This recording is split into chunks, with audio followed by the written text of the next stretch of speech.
So I'm a cartoonist, and today I'm going to draw Trump. Why? Because, well, he's in the news, but also just as a way of testing out this screen recording technology on my iPad, and because some people might want to have some idea as to how you might draw something on the iPad in an application like I'm using now. And what I'm using now is called Procreate. You can buy that through the App Store. And so you can start off with your kind of basic shape.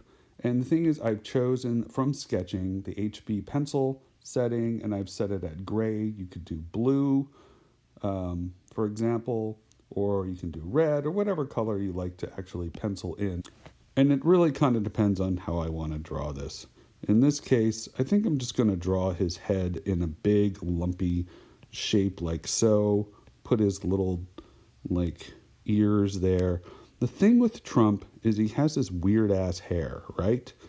And I just kind of do a lot of swooping motions. There are other approaches. This actually makes it look like he's a little too curly, but I might fix that.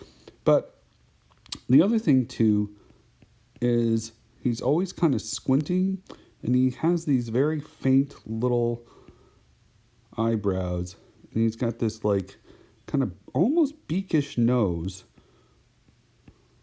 and he actually does have these cheekbones. But the thing I do, oh yeah, and he's always squinting.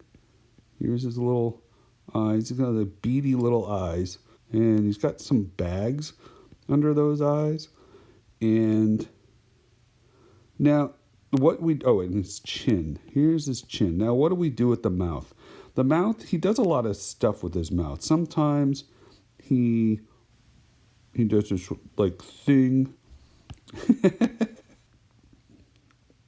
But it's more like ooh. Maybe I should have practiced this. It's been a while since I've drawn him because I basically want to avoid him as much as possible. And look at this. I'm just getting rid of the hair I just did because I don't like it. It's too curly, Notice how this is not going to be like one of those flawless demonstrations, okay? This is not a flawless demonstration because I am not a flawless person. Now, some people like to do this kind of swoop thing, which is something that his hair does. Now, he's kind of a grumpy guy in the end. He's really unhappy right now because, well, his ratings suck. That's really all this guy cares about is the freaking ratings. He doesn't care about human beings, If he cared about human beings, he would be a very different person. His policies would be very different. So, there you go. Here we've got this he's got a bit of a square jaw, but he's also a little fleshy as well.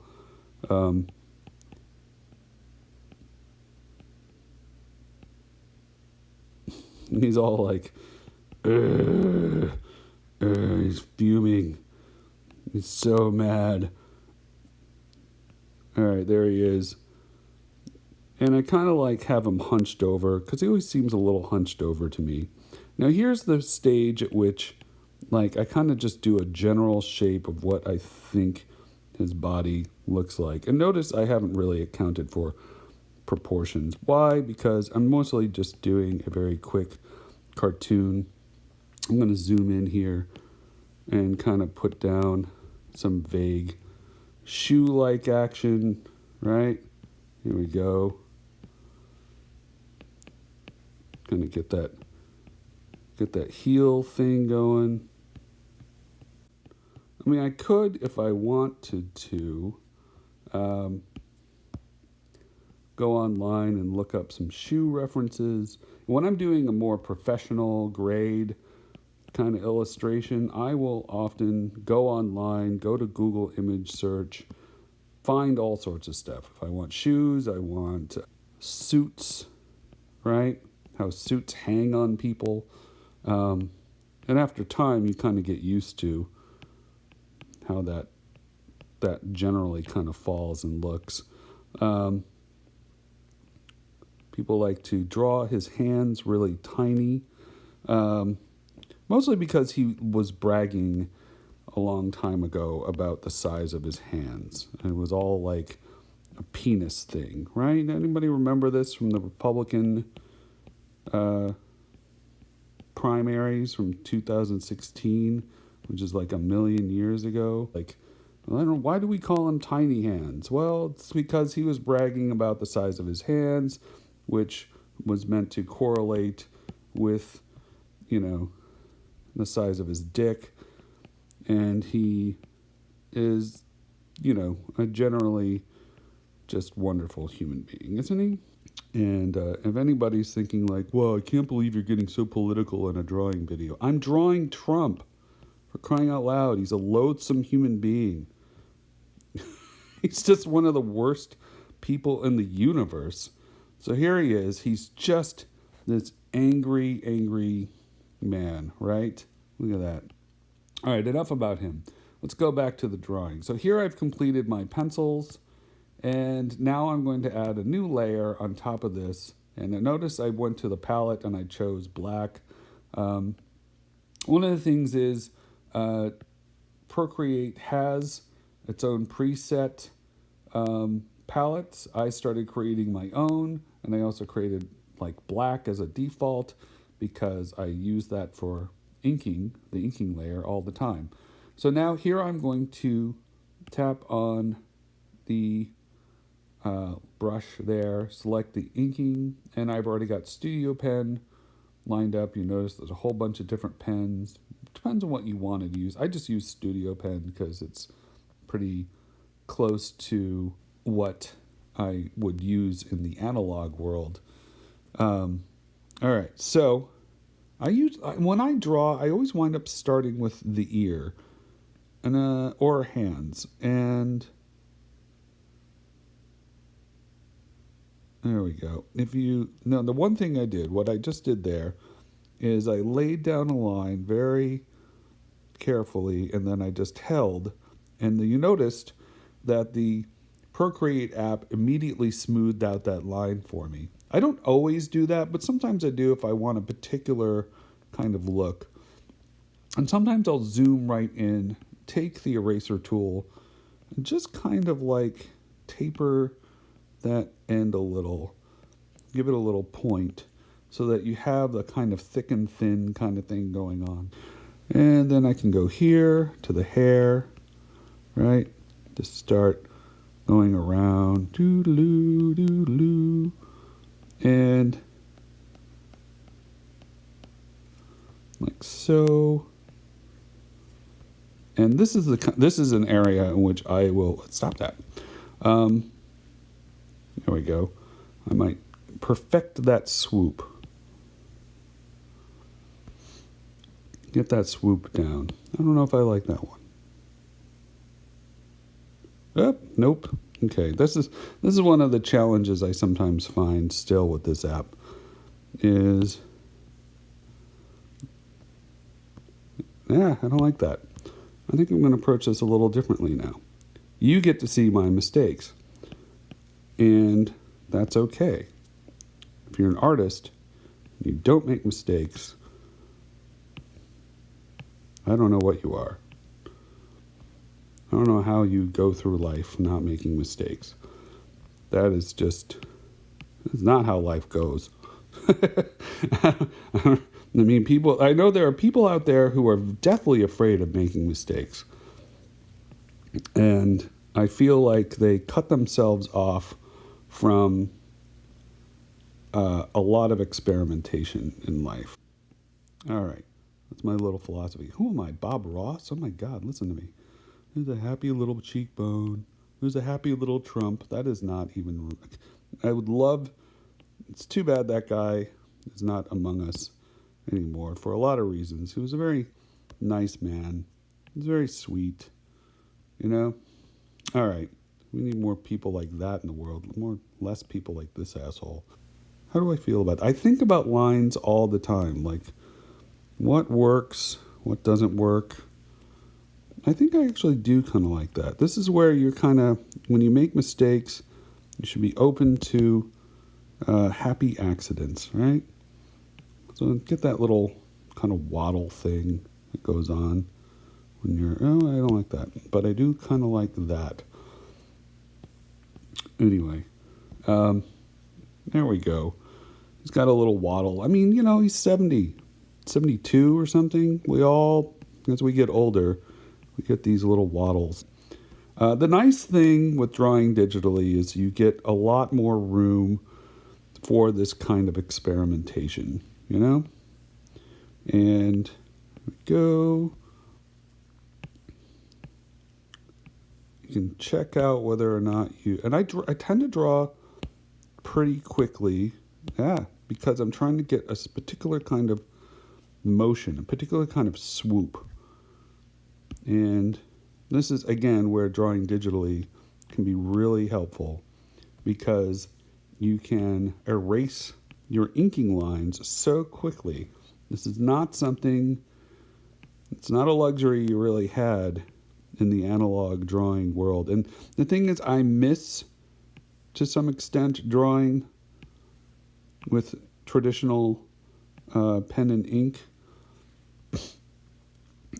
Because I worked really hard at it, and I got pretty good at it. But also because I love the texture and the feel of drawing on paper. I'm still, even after all this time, I'm still getting used to drawing on a screen. It's a very different medium. It's very smooth. There might be some sort of plastic thing that can add a little texture. You can lay it on some sort of overlay you can actually put on the screen. I know you can do that with Wacom products. I am drawing, of course, on an iPad Pro, which I got in 2018. And I got it probably a few months before the new one came out. And there's part of me that wonders, should I have waited? There we go. I didn't like that line. Let's connect those two. It's really important to make these little connections. And actually the buttons are going to go over here. I don't know why did I, hold on, stop.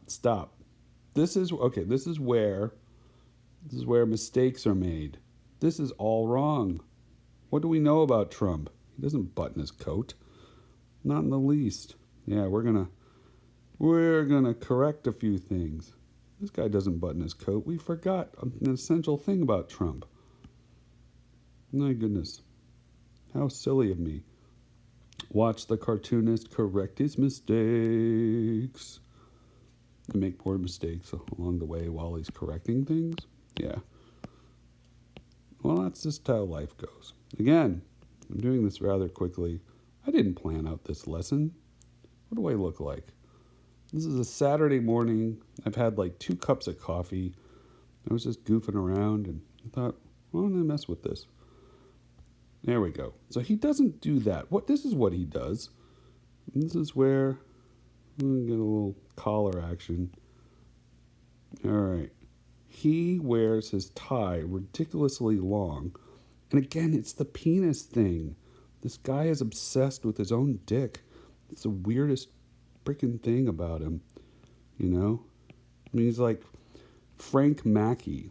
Anybody see Magnolia, that Paul Thomas Anderson thing? Yeah. He's like that. He's like... And I'm not a big fan of that movie, to be honest, but that character is a very striking character.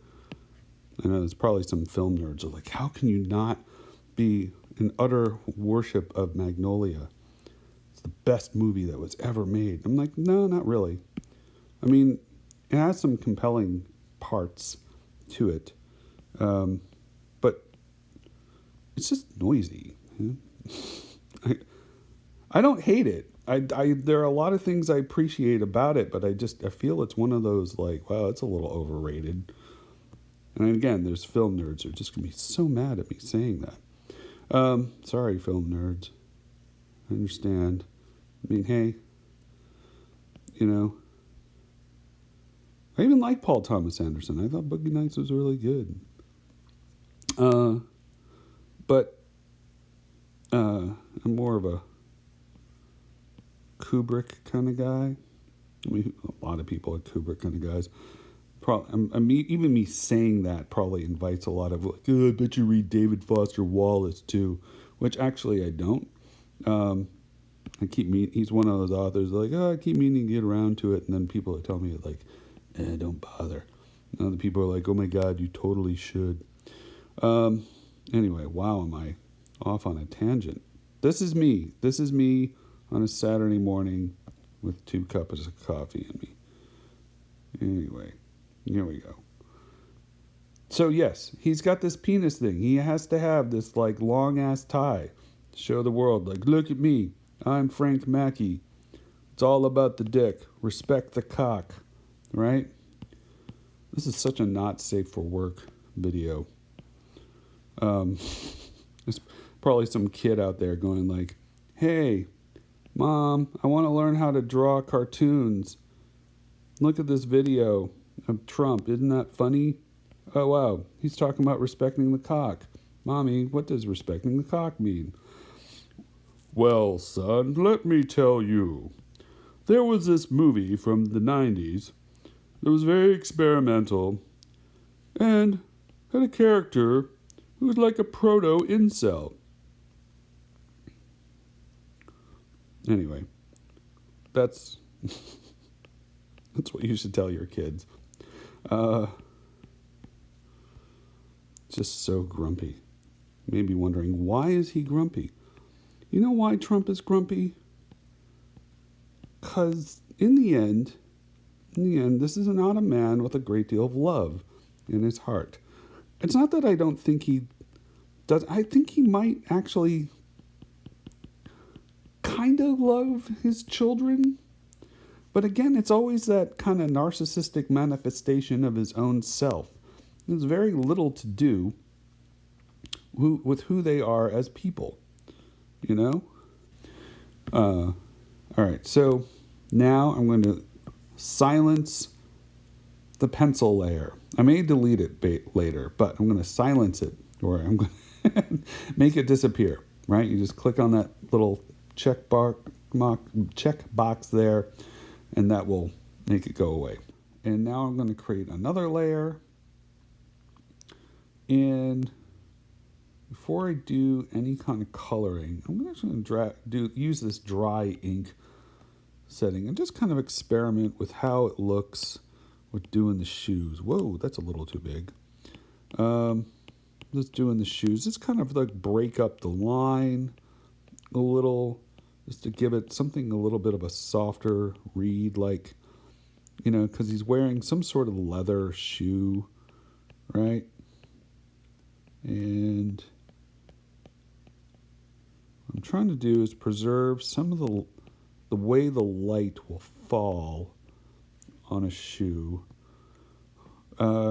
Leather is always a challenge when you're inking. There are some people who are just absolutely brilliant at it. Now I'm going to erase some of the things I just did there because I want to preserve a few things.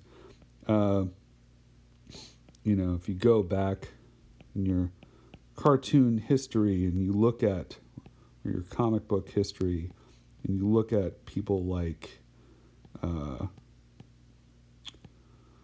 Alex Toth, right? I mean, start with Alex Toth, I think, you know? Guy could ink like nobody's business.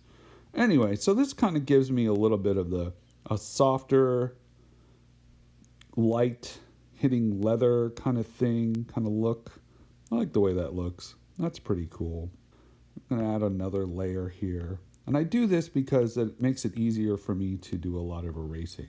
And I'm going to choose the Helsinki ink thing. And I often use this for things like just thin line shadow areas.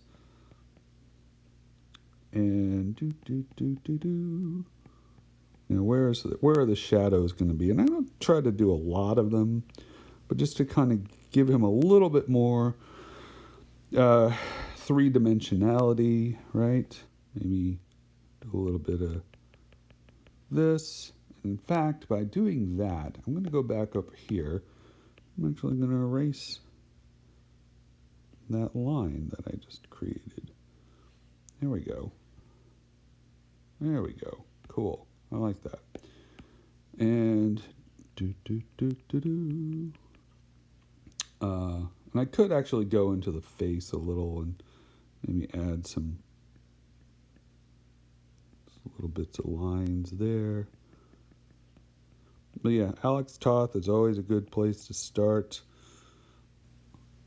Wally Wood, there's another great example. These are the people who I always look back to, but for inking, when it comes to inking. My other inspirations as an artist are less, I would say,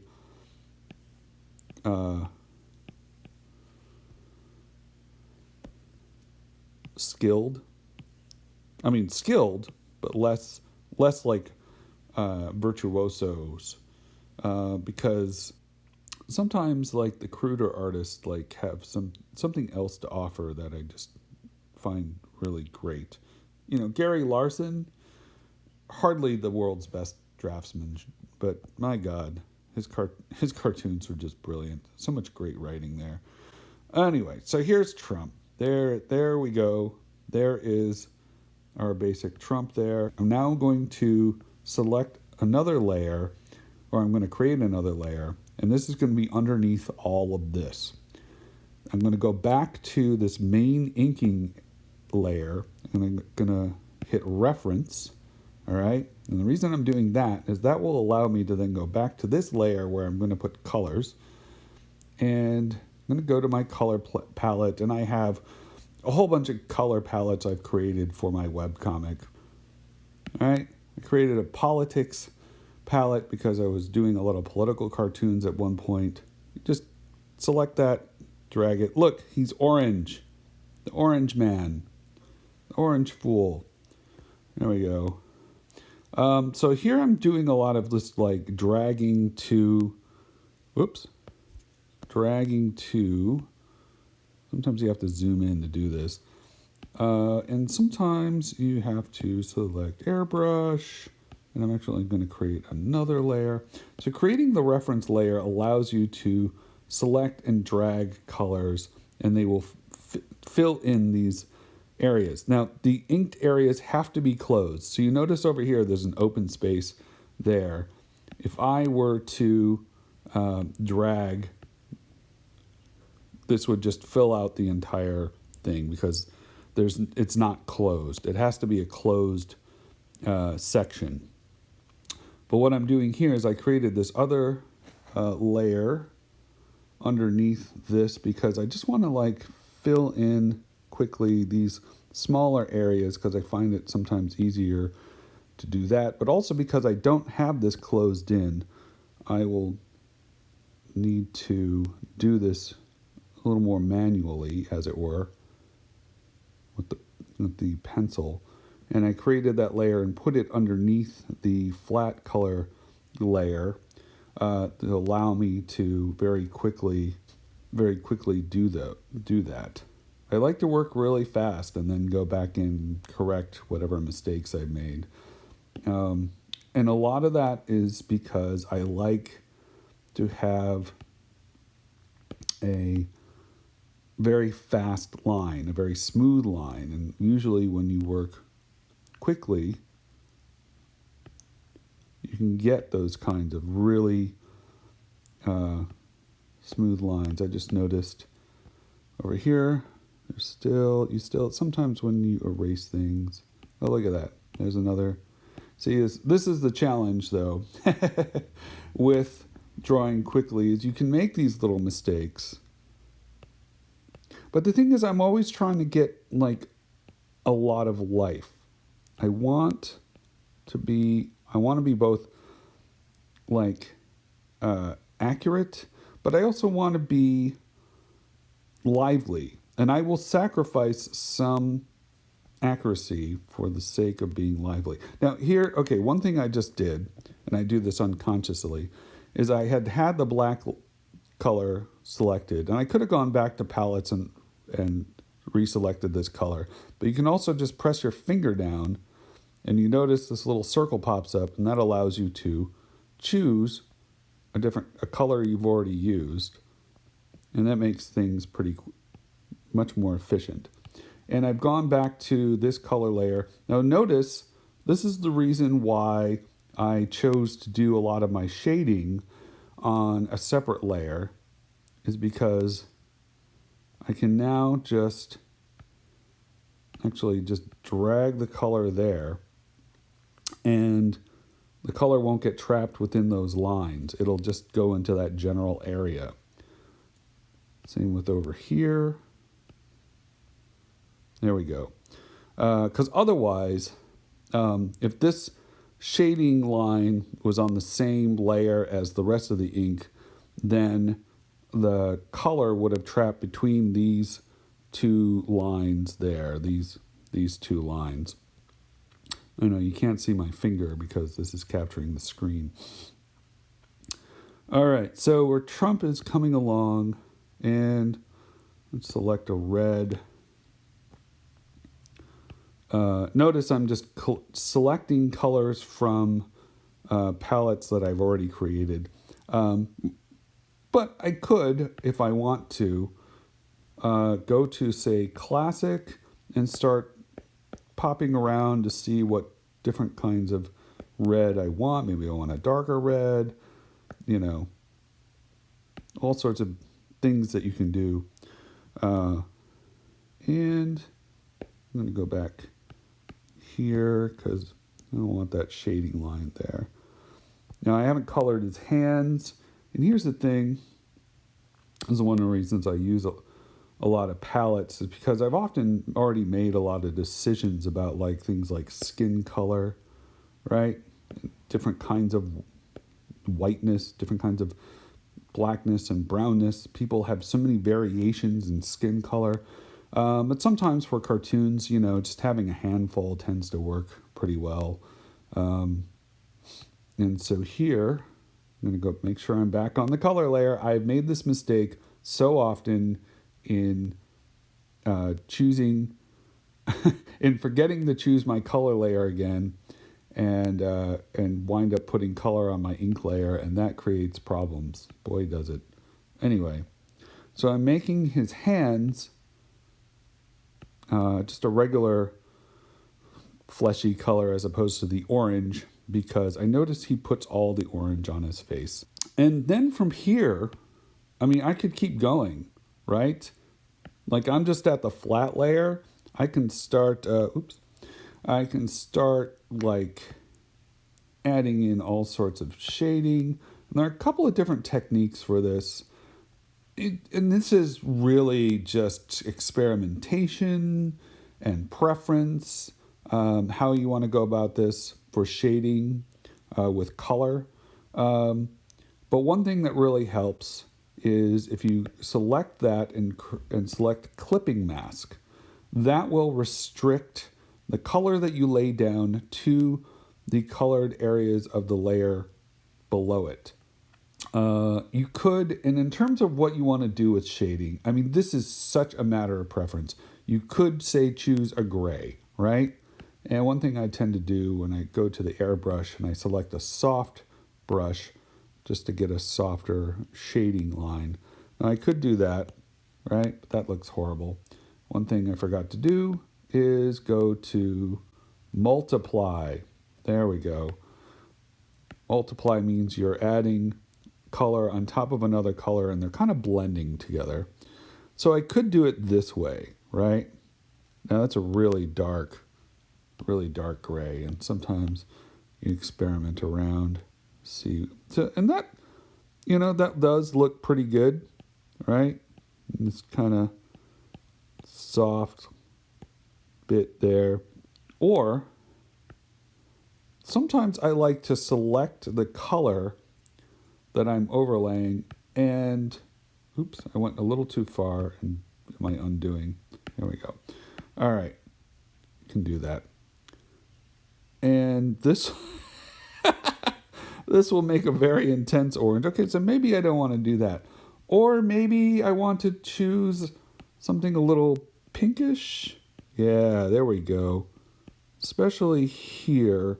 So again, I admit, I don't have a lot of the best color theory training. There are definitely people who are better colorists than I am. And so this is where my whole like experimentation comes through. But maybe adding a little bit of pink here.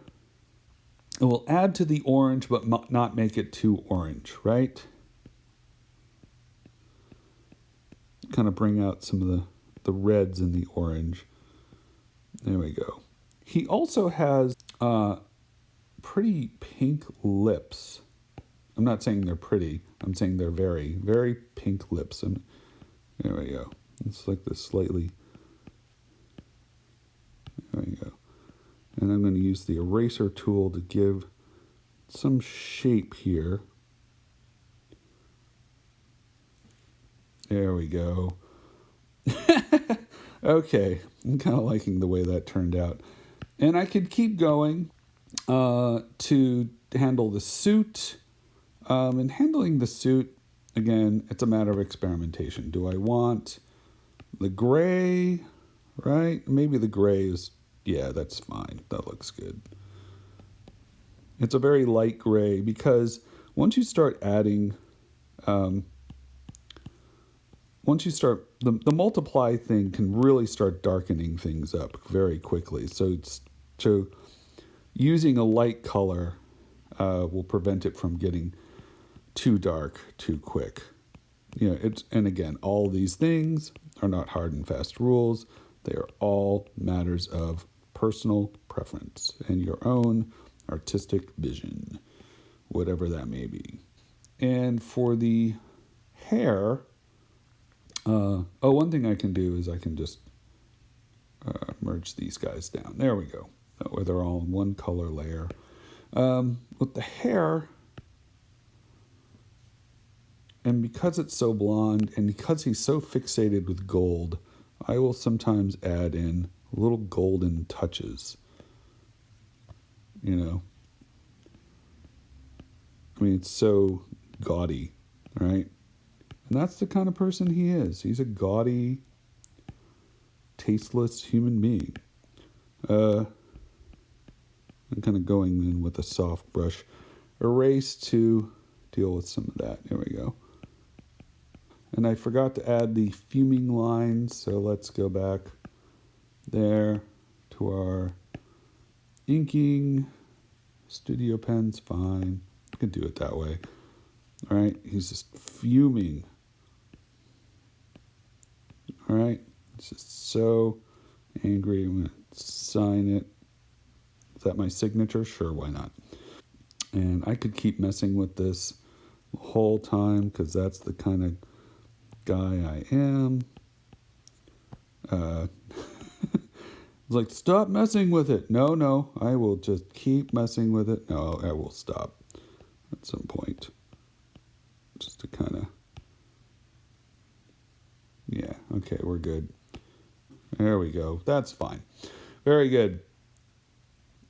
All right, I hope this was enjoyable for you. I hope you learned something. There's probably going to be a lot of editing when I get this to iMovie. I hope you're all staying safe. These are very strange times, and keep well.